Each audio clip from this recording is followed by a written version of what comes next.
Jumpa lagi dengan saya Ros Perwita di channel The Investor, channel yang mengupas tentang dunia saham. Dan video kali ini kita akan membahas saham Bank BRI ya.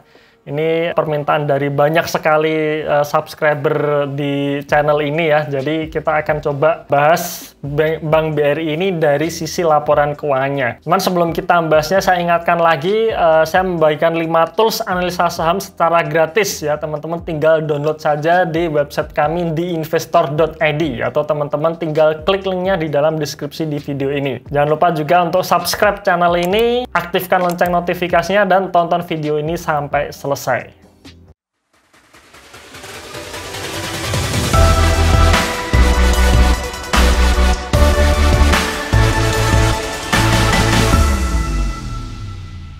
Oke, kita akan membedah bisnis bank dengan studi kasus BBRI ya, atau Bank Rakyat Indonesia. Tapi sebelumnya saya ingin menyampaikan lagi ya, kalau saya banyak sekali yang nanya ke saya kenapa kok nggak pernah bahas saham bank ya, terutama BRI, Mandiri, BNI seperti itu, BBCA seperti itu. Sebenarnya bukan saya nggak mau bahas bank, sebenarnya sudah ada bank yang sudah saya bahas ya, seperti BRI Syariah maupun BTPS ya, BTPN Syariah. Dan kenapa kok BRI ataupun BCA itu belum saya bahas, karena memang saya tidak punya saham ini, dan secara pribadi saya lebih nyaman untuk saat ini ya, untuk saat ini saya tetap lebih nyaman untuk berinvestasi di saham-saham syariah ya. Makanya untuk rokok seperti GGRM, HMSP, BBRI, BBCA itu belum saya bahas. Yaitu untuk kenyamanan saya pribadi saja sih ya, untuk pribadi diri saya sendiri saja gitu. Nah, tapi kali ini kita akan bahas BBRI secara laporan keuangannya. Sebelumnya saya sampaikan lagi teman-teman sekalian ya, kalau teman-teman yang merasa sibuk, nggak punya waktu untuk analisa saham dan menentukan harga wajarnya, teman-teman bisa manfaatkan ebook ini ya, ebook Growth and Watchlist Company. Teman-teman bisa dapatkan di website di investor.id ya. Teman-teman silahkan kunjungi website ini.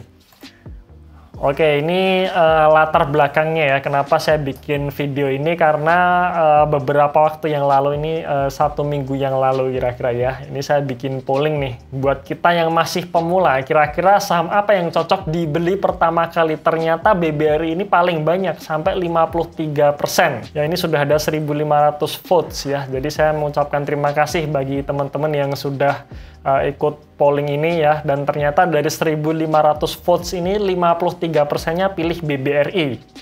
Nah, sedangkan yang lainnya itu sedikit ya, bahkan saham yang menurut saya paling sederhana itu ICBP ini hanya dipilih 25%. Ini padahal menurut saya saham yang paling sederhana yang bisa dimulai nih untuk pemula mau analisa saham apa, analisa saham consumer good, karena bisnisnya sederhana, laporan keuangannya sederhana, kinerjanya bagus gitu. Oke, tapi nggak apa-apa, kita bahas ini BBRI di video ini ya. Memang secara harga saham ya, secara kenaikan harga saham, ini sudah menghitung stock split ya. Sejak tahun 2013 sampai 2019 saham BBRI ini memang naik 200% ya, sudah naik 200%. Jadi memang ini ibarat BBRI maupun BBCA ini kalau menurut saya ya bank-bank yang kita beli tinggal merem saja nih. Beli merem tinggal beberapa tahun lagi ini kayaknya sih bakalan akan naik gitu. Memang di tahun 2020 ini turun ya, karena memang semua saham-saham juga turun, makanya saya hitung per 2019 ya. Jadi memang sudah naik 200%, di mana IHSG itu hanya naik kurang lebih 20%. Jadi sudah kenaikannya itu sudah 10 kali di atas IHSG. Ya, oke. Cuman bagaimana dengan laporan keuangannya ya? Kan kita bahas. Nah, sebelumnya kita bicara dulu nih perbedaan antara bisnis bank dan non-bank. Karena yang namanya bank ini unik ya. Unik, perilakunya berbeda dengan bisnis-bisnis non-bank ya, atau non-lembaga keuangan.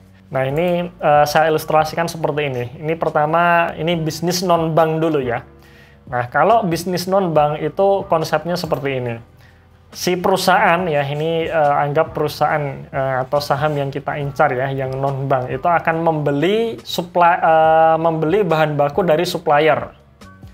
Ya, jadi melalui kontrak atau PO, nah si supplier ini menyerahkan barangnya ke perusahaan. Nah, ini kita sebut sebagai persediaan nih. Jadi dalam laporan keuangan akan menjadi persediaan. Kemudian si perusahaan akan membayar ke supplier ini berupa cash atau utang. Kalau cash, maka dicatat di laporan cash flow statement itu menjadi pembayaran ke pemasok ya. Kalau hutang ya ini akan dicatat di sisi liabilitas sebagai utang usaha. Seperti itu kira-kira. Kemudian barang yang tadi sudah dibeli dari supplier diproduksi, kemudian dijual ke pembeli barang ya melalui kontrak atau PO. Nah, dari sini muncul penjualan. Nah, maka muncullah omset atau penjualan. Dan si pembeli ini tergantung nih bayarnya cash atau hutang juga. Kalau hutang menjadi piutang ya dicatat di sisi aset.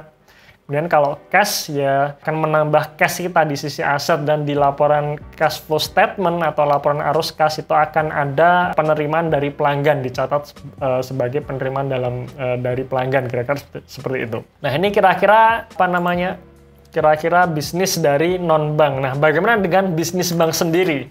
Nah, bisnis bank ini seperti ini. Bank ini mendapatkan dana itu dari nasabah simpanan. Jadi si nasabah ini nasabah simpanan ya, nasabah yang kelebihan duit akan nyimpan uangnya di bank. Misalkan kita punya duit atau kita nabung di bank. Atas dasar apa? Kepercayaan. Hanya kepercayaan saja ini. Pernah nggak sih kita misalkan buka bank, buka tabungan di BRI gitu? Pernah nggak kita mikir, wah gimana ya kalau uang saya ternyata hilang di si bank BRI-nya kabur? Kan bisa juga seperti itu kan. Tapi ternyata ya tetap aja kita percaya dengan BRI nggak akan kabur gitu kan. Karena memang atas dasar kepercayaan inilah si nasabah masukin duit ke bank. Nah, di sini dicatat sebagai simpanan. Nah, kalau simpanan ini di posisi bank dicatat di liabilitas, di kewajiban, ya. Bukan di persediaan. Berbeda kalau bisnis non-bank tadi. Yang di non-bank tadi, begitu supplier ngasih barang ke perusahaan, ya dicatat sebagai persediaan, dicatat di sisi aset. Nah, kalau bank, ketika saya ngasih duit ke bank, ke BRI, saya deposito duit ke BRI, maka dicatat di sisi liabilitas, ya, di sisi simpanan. Nah, si bank akan ngasih ke saya sebagai nasabah simpanan ini berupa bunga simpanan. Ya. Nah, jadi si bank yang akan bayar ke nasabahnya ya. Jadi bukan nasabah bayar lagi ke bank gitu, enggak. Oke, nah selanjutnya dari uang yang saya depositokan ke bank tadi, ke BRI misalkan ya. Nah, oleh BRI dipakai untuk apa? Dipakai untuk kredit ya, dilempar dalam bentuk kredit melalui analisa kelayakan kredit. Jadi kalau misalkan ada orang yang butuh duit nih, butuh duit untuk usahanya ternyata butuh tambahan modal, lari ke BRI. Petugas BRI akan analisa, oke, ini layak untuk dikasih kredit, maka tergelontorlah kredit ke si debitur atau ke nasabah kredit. Nah, ini disebut sebagai pinjaman ya, dan pinjaman ini dicatat di sisi aset.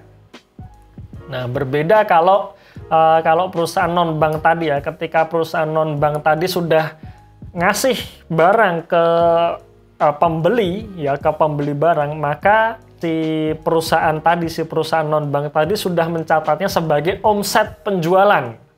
Nah, berbeda kalau bank ketika sudah ngasih kredit, itu belum dicatat sebagai omset, tapi masih dicatat sebagai pinjaman, dan ini dicatat di sisi aset. Nah, atas dasar kredit inilah si nasabah kredit ini memberikan atau wajib membayar bunga pinjaman kepada bank. Ya. Nah, di sini terjadi rasio nih, rasio antara simpanan dan pinjaman yang disebut rasio LDR ya, atau loan to deposit ratio. Sedangkan selisih antara bunga pinjaman dengan bunga simpanan itu disebut spread atau biasanya disebut dengan NII. Nah, spread inilah penghasilan dari bank. Jadi bank itu penghasilan utamanya atau omsetnya itu adalah bunga kredit. Ya, jadi ketika si bank ini sudah ngasih kredit ke nasabah, itu belum dicatat sebagai omset, tapi begitu si nasabah kredit ini ngasih bunga pinjaman ke bank, nah disitulah baru masuk atau dicatat sebagai omset. Jadi tahapannya ada 2 tahap ya sebelum dicatat sebagai omset. Nah, ini adalah alur dari bisnis bank itu sendiri ya. Nah, jadi di sini kalau kita lihat bank ini sebenarnya nggak punya apa-apa gitu. Jadi yang dilempar ke kredit itu ya uang-uang kita yang kita tabung ke bank gitu kan. Nah, jadi bank ini hanya sebagai mediator saja, kira-kira seperti itu. Oke, ini adalah perbedaannya ya, bisnis bank versus bisnis non-bank ya, secara ringkas yang saya rangkum kira-kira seperti itu. Nah, persediaan bank itu berupa uang nasabah simpanan, ya, jadi giro, tabungan, dan deposito. Jadi ketika saya deposito duit saya ke bank, nah uang saya yang saya depositokan itu menjadi persediaan bank. Tetapi karena walaupun jadi persediaannya bank, tapi tetap dicatat di sisi liabilitas. Kenapa? Karena bank itu sebenarnya nggak punya hak, ya nggak punya hak atas uang yang saya depositokan tadi, tapi haknya masih di saya. Jadi kalau ketika deposito jatuh tempo ya saya tarik, ya harus si bank ini harus mau nggak mau tetap ngasih duit ke saya gitu. Uang saya harus kembali gitu. Nah, makanya dicatat di sisi liabilitas. Nah, sedangkan kalau bisnis non-bank tadi, ketika supplier sudah ngasih barang ke perusahaan, maka itu dicatat di sisi aset. Nah, ini perbedaannya ya, perbedaan dari sisi persediaan. Kemudian yang kedua, makin besar liabilitas bank alias dana simpanannya itu makin gede, makin bagus gitu kan. Karena memang ibaratnya dana simpanan ini persediaan, jadi makin besar ya makin bagus. Berbeda dengan bisnis non-bank kan. Kalau liabilitas ya makin kecil makin bagus gitu. Ya, tapi kalau bank ya liabilitas makin gede makin bagus gitu. Nah, inilah kebalikan nih, kebalikan antara bisnis bank dan non-bank. Gitu kan. Nah, karena liabilitas semakin gede semakin bagus, maka ada resikonya. Ketika liabilitas besar, ada resiko namanya resiko likuiditas. Nah, resiko likuiditas ini contohnya nih, misalkan semua simpanan yang ada di bank tersebut itu ditarik semua, maka terjadilah rush kan. Nah, ketika rush, ya mau nggak mau bank itu ya sudah goyah, itu sudah pasti kolaps. Nah, bayangkan ya kalau posisi sekarang itu per posisi kuartal 2, iya betul, kuartal 2 2020 ini saya lihat total simpanan di BRI itu 1.000 triliun, sedangkan total kreditnya itu 800 triliun. Nah, bayangkan dari 1.000 triliun tersebut semua ditarik. Kita yang punya dana di BRI semua ditarik. Apa yang terjadi? Ya bank pasti kolaps, karena bank ini nggak bisa itu narik kredit yang sudah dipinjamkan itu langsung ditarik semua, nggak bisa. Nah, makanya di sini ada resiko likuiditas. Nah, maka untuk kita yang suka dengan bank, kita harus memperhatikan rasio LDR ya, yaitu loan to deposit ratio. Jadi antara simpanan dan pinjaman itu harus lebih besar simpanan. Jangan sampai lebih besar pinjaman. Karena kalau lebih besar pinjaman, berarti bank ini ngasih pinjamannya dari mana? Ya dari dana selain simpanan kan. Dengan cara apa ya? Akhirnya si bank ini nerbitin obligasi alias berhutang. Jadi bank pun itu bisa berhutang gitu. Nah, makanya kalau kita suka dengan bisnis bank, kita harus perhatikan rasio LDR, ini sangat penting menurut saya. Nah, kalau dari BI sih, setahu saya sekarang ini LDR yang normal sekitar 92% ya. Ya, jadi kalau otomatis kita melihat bank dengan LDR di atas 100% ya sudah, itu menurut saya itu sudah was-was, itu sudah nggak begitu sehat kalau saya ya, menurut saya. Dan GWM ya, giro wajib minimum, ini rasio di bank saja, ini teman-teman nggak perlu tahu. Jadi gampangnya seperti ini, GWM ini dari semua simpanan yang ada di bank itu semua nggak boleh diberikan ke kredit, itu nggak boleh. Ya, minimal sekian persen harus disimpan di Bank Indonesia sebagai likuiditas. Jadi kalau teman-teman transfer ke bank lain, misalkan dari BRI ke Mandiri gitu kan. Nah, itu sebenarnya lewatnya mana? Lewat Bank Indonesia. Dengan cara apa? Dengan cara BI ini mendebet rekening BRI, kemudian mengkredit ke rekening Mandiri gitu, rekening BRI dan Mandiri yang ada di Bank Indonesia gitu. Nah, kira-kira prosedurnya seperti itu. Tapi teman-teman nggak perlu tahu detail mengenai GWM ya, tapi yang penting LDR ini teman-teman harus tahu. Ini khusus bagi Anda pecinta saham bank ya. Nah, kemudian yang ketiga, pendapatan utama adalah dari bunga kredit. Ya, seperti kita tahu ya, kredit ini kan sebenarnya adalah piutang. Jadi saya ngasih dana ke Anda, misalkan saya bank, Anda butuh kredit, saya kasih nih duit 10 juta gitu kan. Nah, itu kan piutang nih. Nah, Anda harus mengembalikan ke saya gitu kan. Nah, maka di sini ada resiko piutang, yaitu piutang tak tertagih alias kredit macet. Semakin besar, artinya dana yang hilang itu juga semakin besar pula.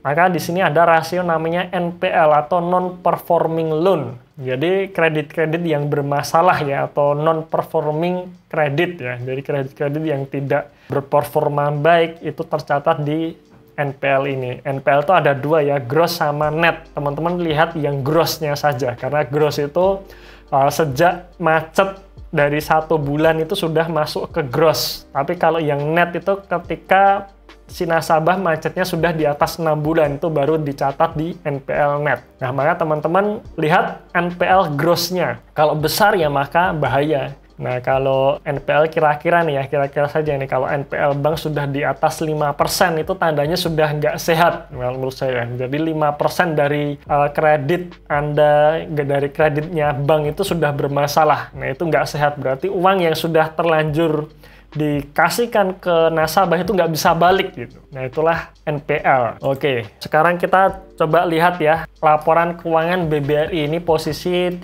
Juni 2020 ya. Ini disajikan dalam jutaan, maka di sini adalah angkanya semua triliunan.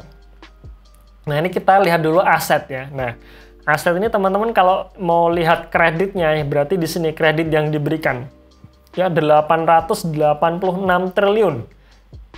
Jadi sangat besar ya, kredit yang diberikan BRI ini sangat besar.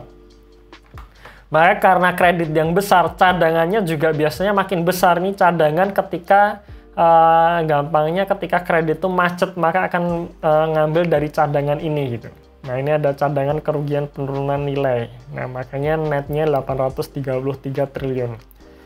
Nah, kalau Anda pilih saham BBRI, apakah hanya kredit ini yang dilihat? Ya, kalau menurut saya sih nggak hanya kredit ini, karena angka-angkanya semua besar. Kita lihat nih, yang pertama efek-efek, ya ada 224 triliun. Kemudian ada vessel ekspor dan tagihannya 28 triliun. Ada efek-efek yang dibeli dengan janji dijual kembali. Ini repo ya.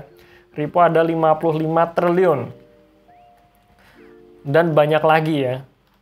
Sini ada piutang, sewa pembiayaan, tagihan akseptasi, dan sebagainya. Tapi memang biasanya paling besar tuh kredit ya. Jadi aset BRI per posisi Juni 2020 sebesar 1.387 triliun, di mana 886-nya berupa kredit.